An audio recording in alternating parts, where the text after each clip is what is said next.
अस्सलामुअलैकुम दोस्तों, Pakistan cricket board ने बिलाखिर T20 वर्ल्ड कप 2026 के लिए अपने 15 रुकनी हतमी स्क्वाड का फैसला कर लिया है।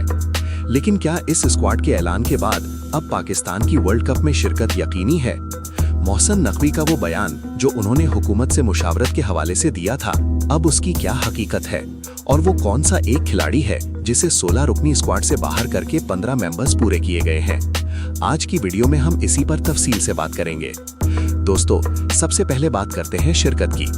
गुज़िश्ता कुछ दिनों से एक सर्द जंग चल रही थी, खास तौर पर आईसीसी के इस फैसले के बाद जिसमें बांग्लादेश को निकालकर स्कॉटलैंड को शामिल किया गया था।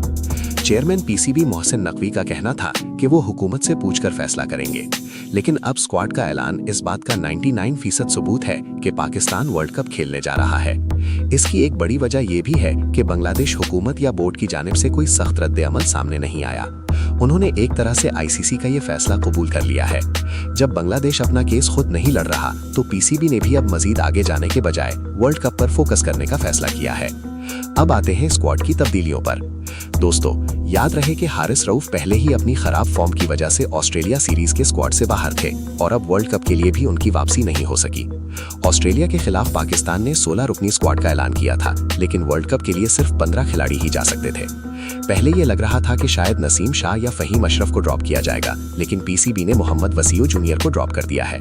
वसीम जूनियर के लिए बदकिस्मती रही कि श्रीलंका के खिलाफ आखिरी मैच में उनकी कारकर्दगी और आखिरी ओवर में पड़ने वाले छक्के उनके खिलाफ चले गए। उनके निकलने से अब स्क्वाड 15 रुकनी हो गया है और नसीम शाह और फहीम अशरफ अपनी जगह बचाने में कामयाब रहे हैं। इस स्क्वाड में सबसे अहम नाम उस्मान तारिक का है। श्रीलंका की पिचेस पर उस्मान तारिक पाकिस्तान के लिए ट्रम्प कार्ड साबित हो सकते हैं। उनके साथ अबरार अहमद और मोहम्मद नवाज की बेहतरीन बॉलिंग फॉर्म पाकिस्तान के स्पिन अटैक को बहुत तगड़ा बना रही है, जो श्रीलंकन कंडीशंस में बहुत जरूरी है। चलिए अब एक नजर डालते हैं पाकिस्तान के इस 15 रुकनी स्क्वाड पर।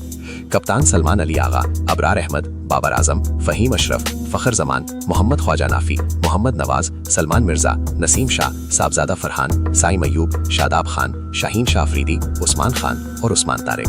दोस्तों, क्या आपको लगता है कि वसीम जूनियर को निकालकर नसीम शाह और फहीम अशरफ को बरकरार रखना दुरुस्त फैसला था? और क्या ये बैटिंग लाइन ऑस्ट्रेलिया और वर्ल्ड कप में कामयाब हो पाएगी? अपनी राय कमेंट सेक्शन में जरूर दें। वीडियो को लाइक करें और मजीद अपडेट्स के लिए चैनल को सब्सक्राइब करें। अल्लाह हाफिज।